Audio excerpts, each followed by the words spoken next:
Interdite lors de sa sortie, la pièce Toile d'araignée met en scène une famille argentine durant les années 70. Écrite en pleine dictature, son auteur Eduardo Pavlovsky est un des porteurs du théâtre politique, un théâtre volontairement provocateur. Cette pièce est une pièce d'engagement, une pièce de résistance, voilà, qui met en scène une famille argentine pris dans une sphère de renfermement sur elle-même, avec comme toile de fond le football qui est très présent là-bas en Argentine. Autre thème abordé, les jeux de hasard qui sont également très présents à cette époque. Cette adaptation qui sera jouée à la ferme de Bel-et-Bas montre notamment comment une famille perd ses valeurs. Mes papiers sont en règle, vous voulez les voir? Une pièce jouée en français et en espagnol. Sur scène, 5 comédiens, dont un Argentin.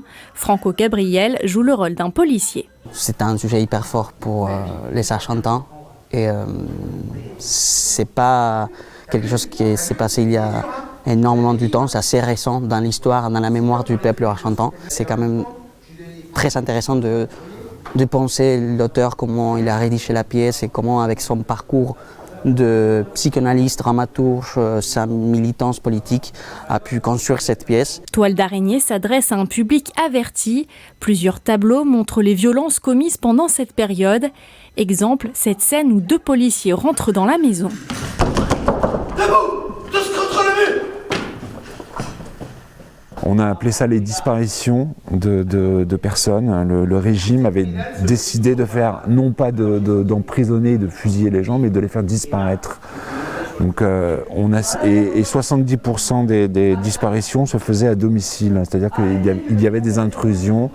On a appelé ça les escadrons de la mort. 2 représentations seront données les 25 et 26 février.